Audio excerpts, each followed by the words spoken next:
Hello dears everyone. I'm just going to record today something more personal, because a lot of people are writing. Just got 3 private messages. How are you doing? How's the baby? And also in the threads people write asking questions. I just want to address maybe my current state of being with all of you, how I process the loss, etc., etc., and share maybe something could be beneficial for you. So number one, I think now that we're almost 2 months into what's been happening,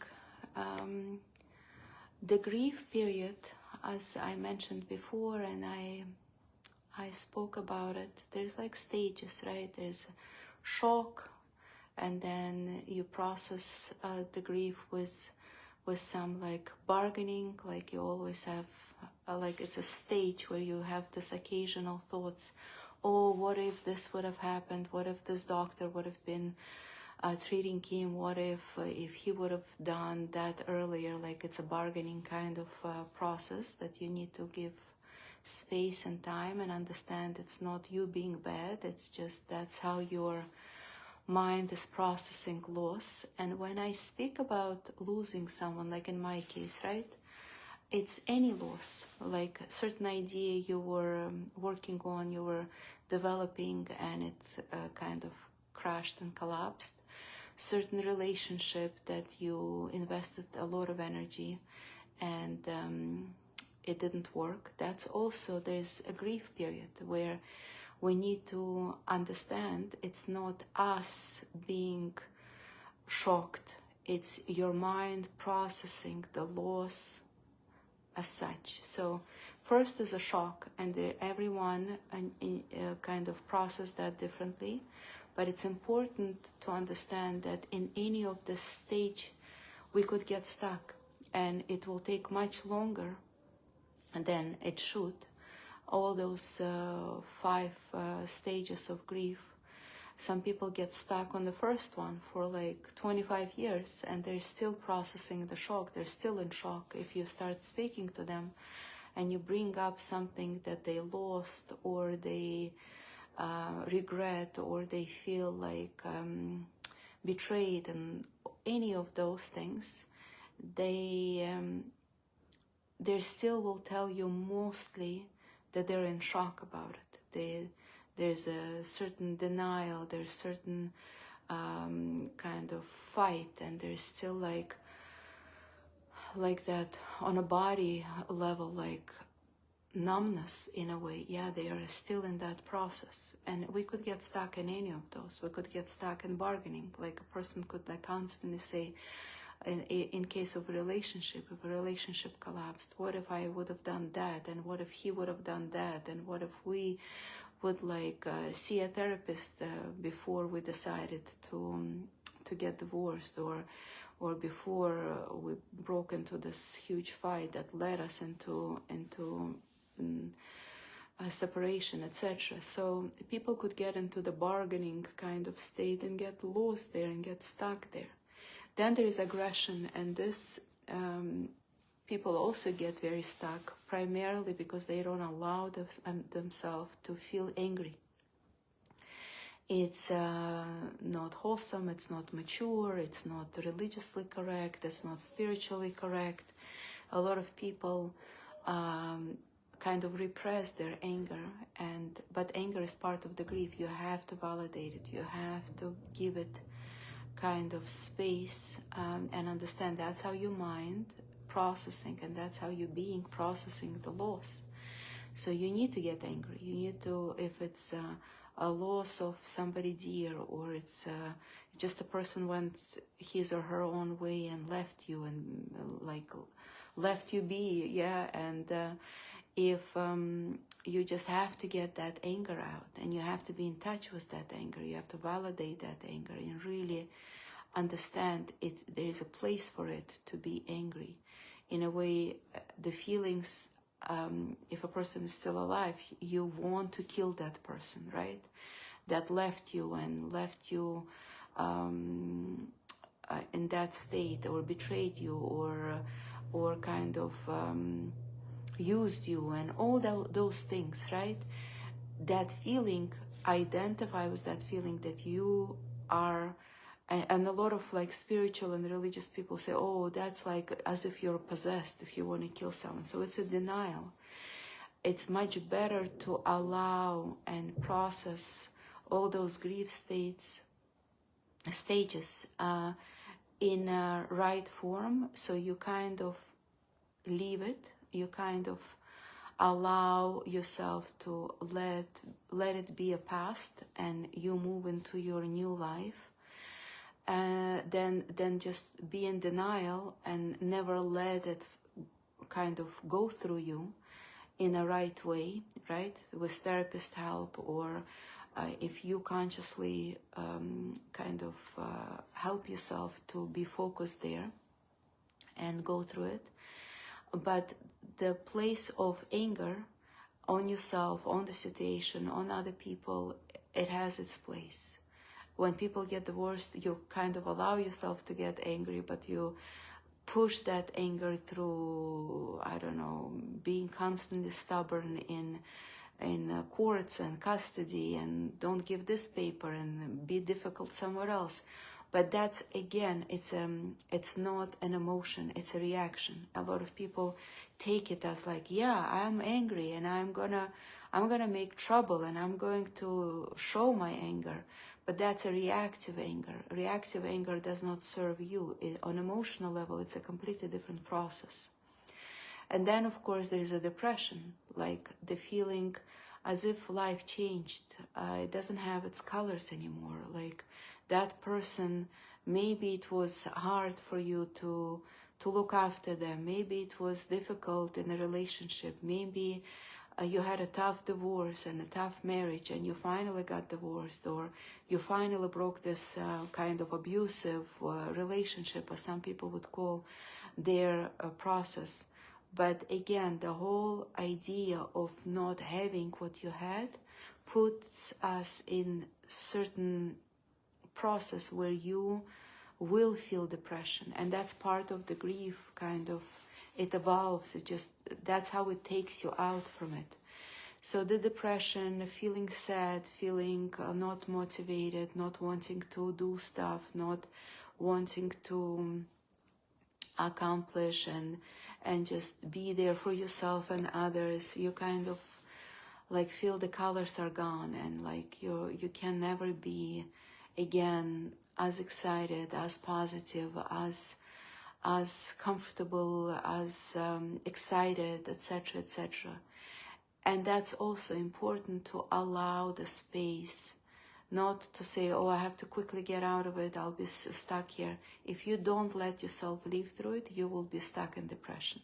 But if you let yourself a day or two, or a week or two, or even a month, you have a whole year for a grief, which is considered normal for a person to kind of bounce against all those, from anger to shock, from shock to bargaining, from bargaining to depression, sadness, melancholy. Like you really turned off in a way. You don't want to look into anything. Like people might constantly tell you, I got so burnt out in relationship, I don't want to get married anymore, I'm done, I just want to build myself, and I just want to do what gives me pleasure. So that is partially unaccepted depression, kind of disattached, like you were not really facing it, you were not allowing it to be in your life. Like you're scared of the depression maybe, and you're scared to fall into it.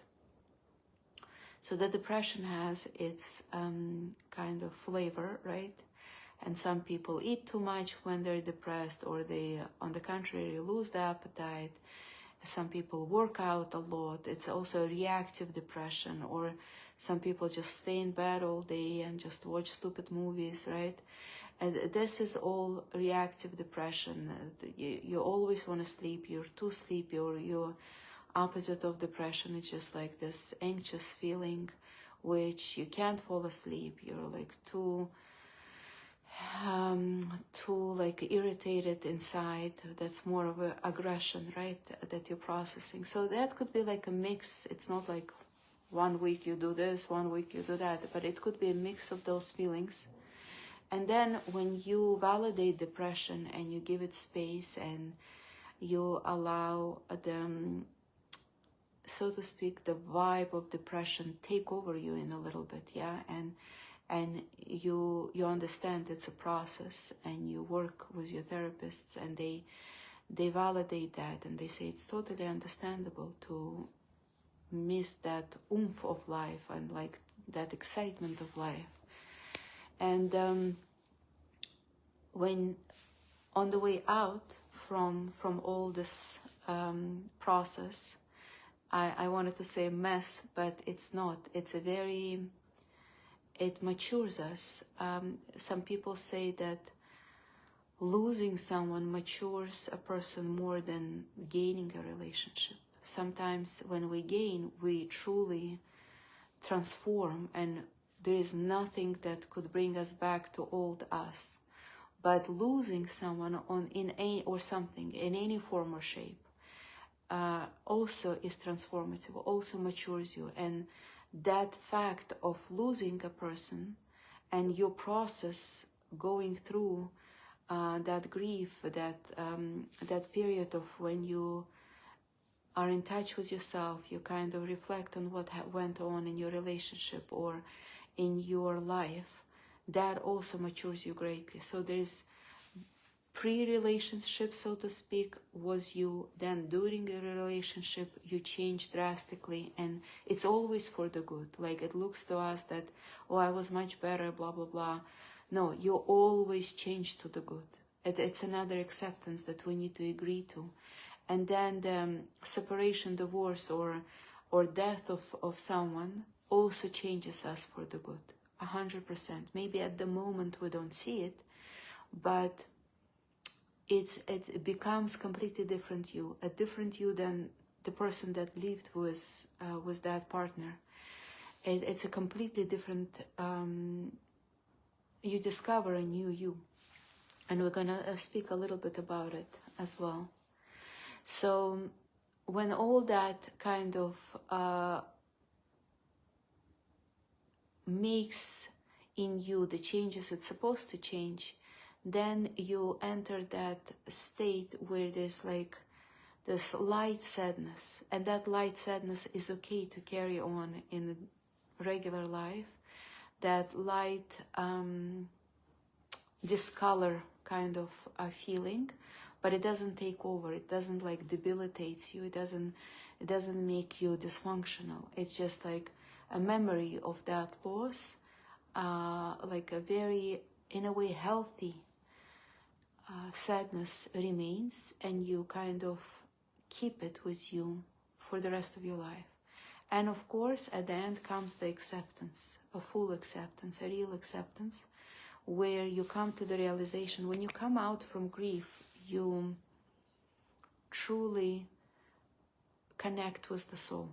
That's when the meeting of the soul-to-soul level begin, because when you process that sadness and that like, poor me, how could it happen, or poor him, or poor something, yeah, family members, children, or poor parents, poor relatives, he could have done so much more, but he did, like all these fights and regrets and all this sadness and all this confusion, when we are still in that zone, there is no connection with soul. It could feel like you're still connected and you are communicating or kind of tuning in, and you're there for each other. And but the realization, I just like maybe a couple of days ago, I had another intense session with my regular therapist. And after that session, like I felt a big chunk of that grief just like left me. I see it, the energies of that mix, like near me, because it's so close to me, but I'm consciously not there. And that's when you truly start connecting. partially why we are sad and upset and angry and shocked, because we lose that connection when we enter the grief period, right? There was always connection, even when the person is very sick, but at least you see them, they're right here. But the minute our mind, our body, and our senses kind of experience a loss, you don't see a person anymore, you don't hear them walk around you, you don't receive their WhatsApp messages, right? You go through that like, I lost it.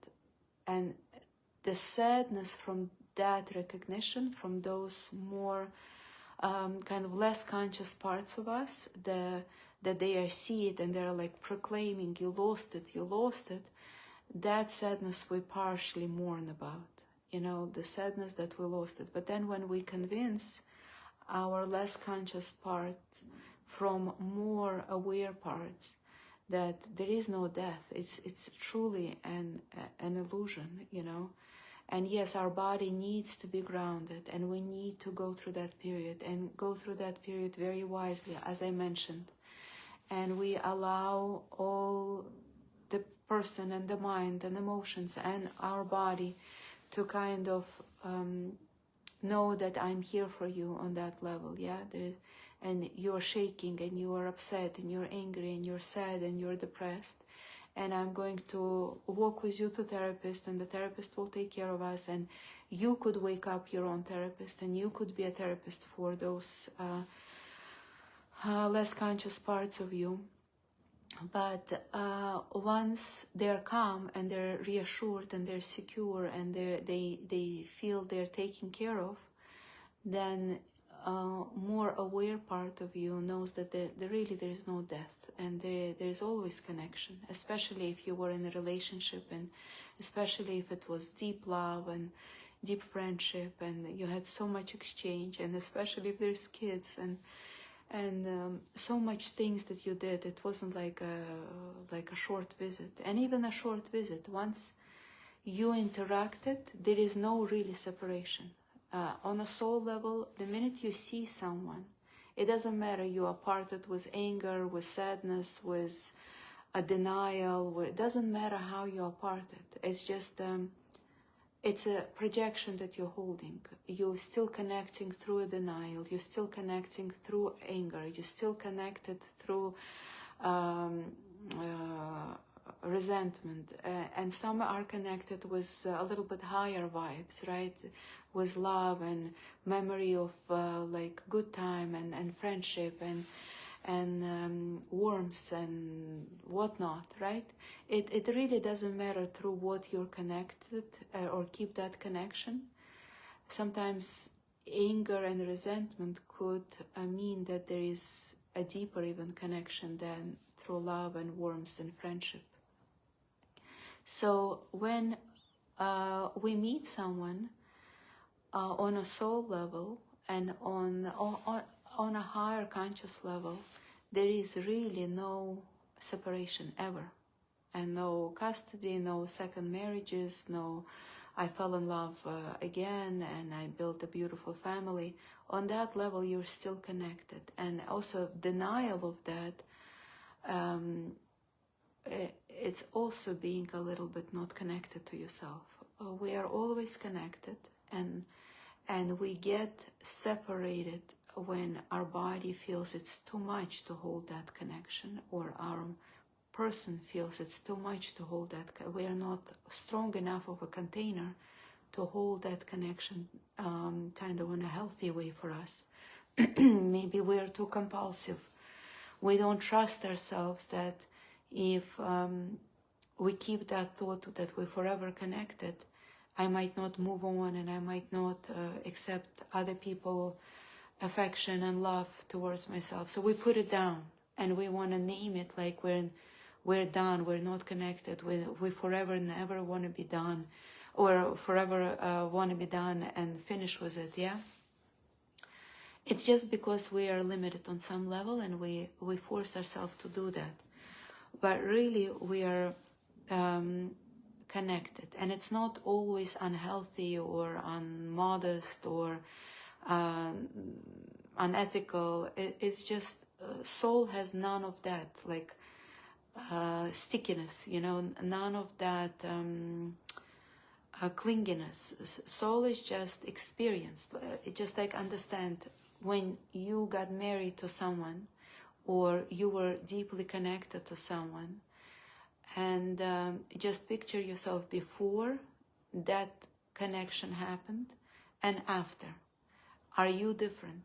And you for sure will see that you are different. You are there to change each other, and that change could never be brought back to pre-relationship you. You for sure will always carry that effect of this specific connection on you.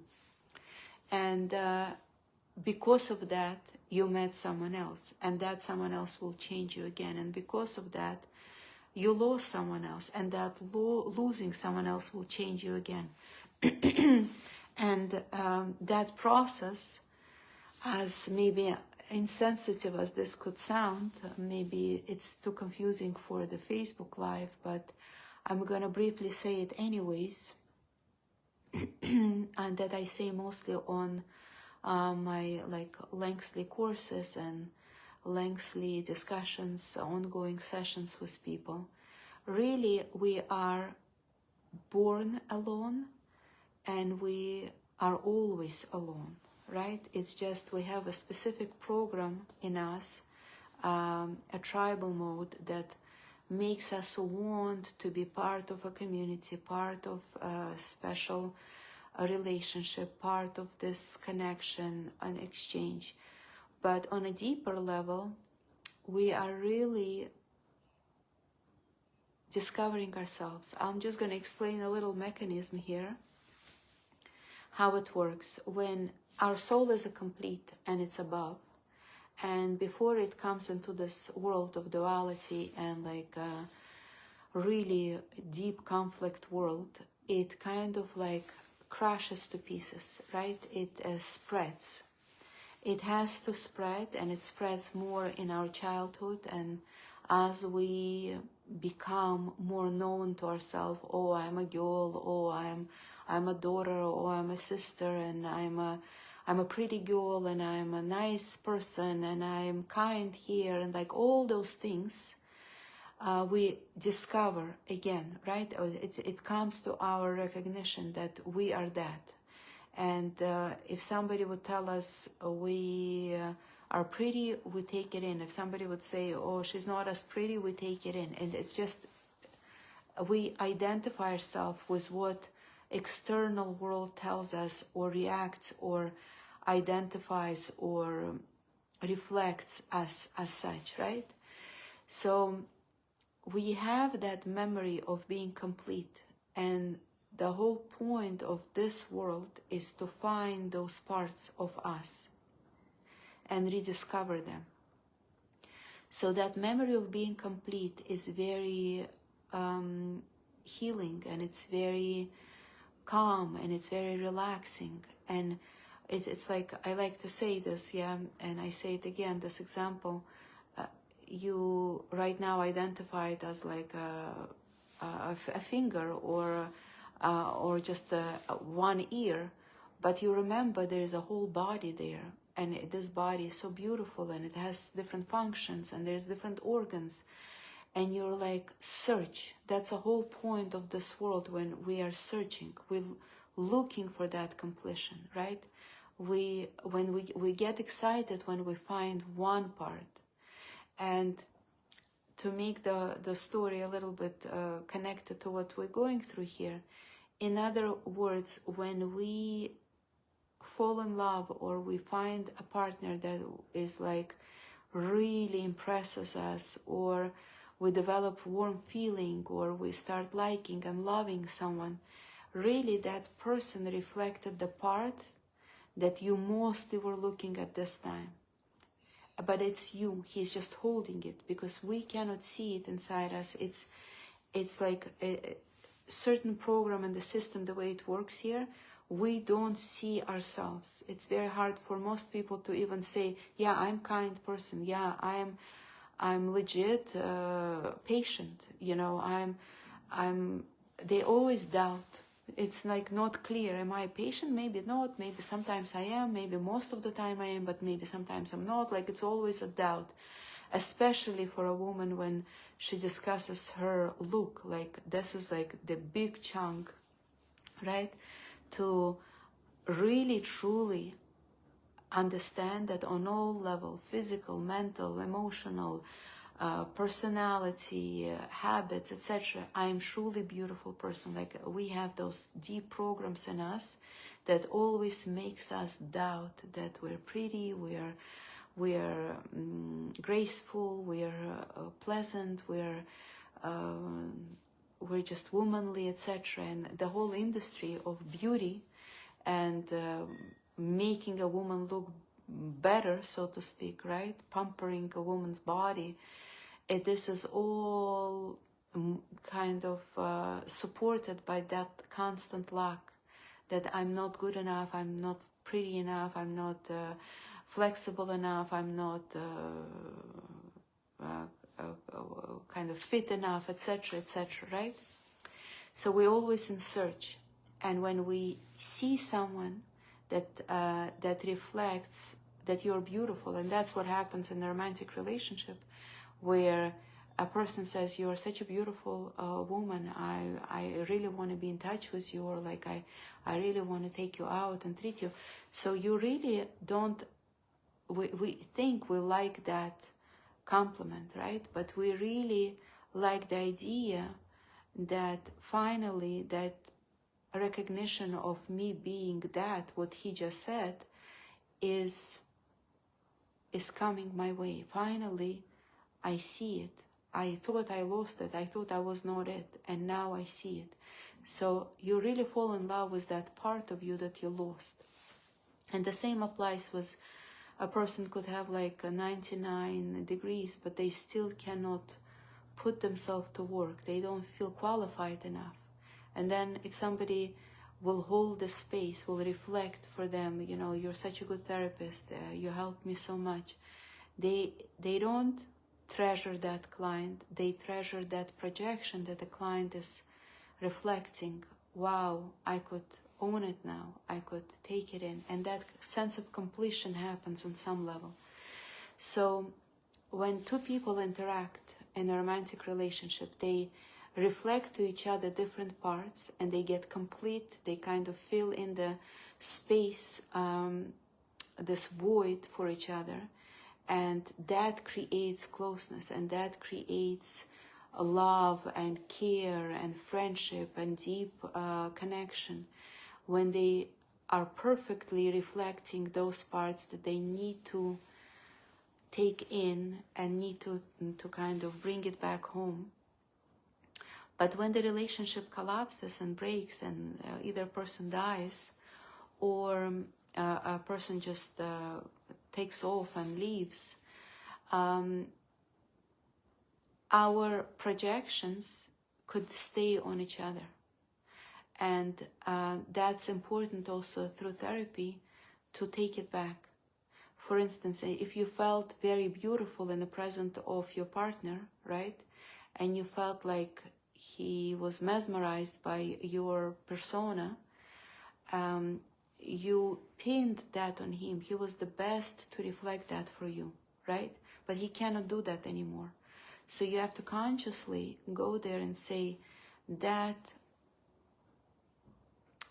image, I'm going to bring it back home, and I'm either going to complete it through my own work, I'm going to hold that for myself, or I'll, with time, take it somewhere else and somebody else will reflect it for me.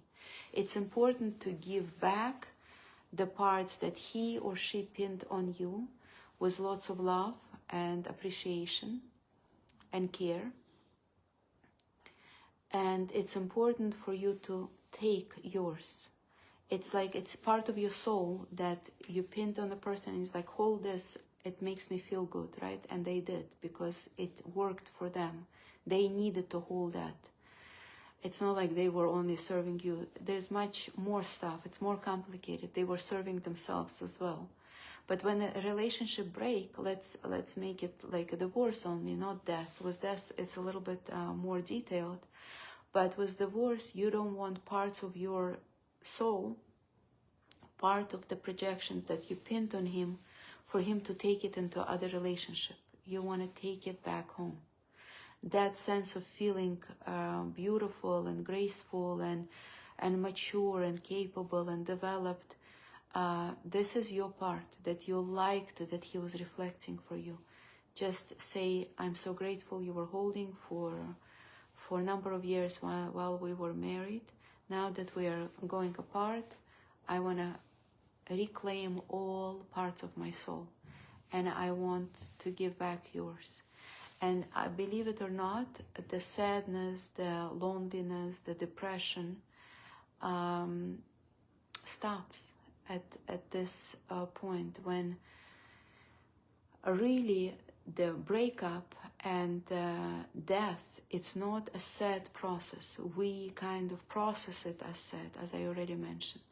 And when we take what belongs to us and return what belongs to them, and we end this like pull me, push me kind of setup, we kind of end the contract in a peaceful and in a graceful way, then there is no sadness. There is a process. There is a transformation. There is a process that taught both of us different things and will take us to a much higher place in our individual path. But that whole concept of like endless depression, endless sadness, endless loneliness, it's eventually ends. Endless aggression. Yeah, the minute you start speaking to a person that got divorced, like, I don't know, 8 years ago, 9 years ago, 20 years ago, and all the aggression still is there, like they're still grieving, they still did not let go. There's either they're pinned some parts of them on that individual, or some parts of that individual is on you, and you kind of still not being connected. You're connected and you're still working out stuff, and you cannot actually go further and like mature in the next kind of setup, right? So this is an important factor of processing. Now with kids, it's interesting. I also discovered with Benjamin the way he processes. And after I had the discussion with him, and after it was like for a very short time, and when he comes across like Papa's photos or Papa's car and like Papa's some stuff that reminds him of Papa, there is no sadness there. There's like a different mechanism that allows them to cope. Like I understood they initially need to get the truth, not like made up story. They need to get the truth, and the quicker they're connected to the soul, the better. So they will, like, that's the setup of this specific reincarnation of this specific boy. He, so to speak, receives better from a dad when the dad is on the higher realms. That's the setup for him. And if I start mixing in my human kind of like regrets, upset, and like feeling sorry for him, then it will be a conflict. It will be a conflict of a human being that understands and interprets that differently. So you kind of tune in and you understand based on his behavior. If he is happier, if he is more interacting with kids, if he is more settled, he sleeps better, he eats better, he interested in developing, that means this setup works for him. The setup where the dad is in a higher realm supervising, and he definitely is supervising and helping and providing and giving what he needs. This setup was chosen, and it's their choice, their mutual choice. And when me as close as I am as a mom come in and offer my different kind of frequencies, right? That could create confusion and sadness and reinvite sadness. So the more I hold the space that, oh, if he is functioning okay and much better in some ways than even before that went, because it was like too tense for a little baby to handle seeing Papa in bed for so long and like not functionable and like really suffering, etc. Right now I observe now and here a reality that he's happy, he wants things, he wants fun, he wants to play with friends, he wants to go to the park, he wants to go to the beach, he wants to laugh, he wants to joke, he wants to play. That means that is working for him, right? And when he will enter a higher maturity, he maybe will be facing a new realizations, new understanding, and we will revisit that again on that level. But for now, it's working out great. And I don't need to mix my own kind of assuming sadness there. So that's that. I hope this was beneficial, my friends. And I hope you'll be able to go back to those kind of discouragement in your life that you, I'm sure, experienced. That doesn't have to be loss and death. It could be just like a long friendship and then it ended, or like long investment of time and energy into something and then it just like crashed. Just go there and say, did I really go through the process of grief? If I didn't, you could always pick it up. You get yourself resources and you pick it up and you let yourself go through it, because it will haunt you. It, like that sadness that people talk about, unexpected sadness, or inability to focus, or like the world does not interest me. It could be a haunting grief that you did not live through. And it's important to kind of help yourself to go through it, complete it, conclude it, and understand that you could truly be a source of a resource for each other, whether you got divorced or the souls are in the different worlds right now. When you process the grief, when aggression is left through, the bargaining is done with, depression is done with, and all you left is like a little bit of sadness, that means you're in a good space and your souls could finally connect. I love you all. Stay tuned. Share this video with those that might need, and we'll speak next time.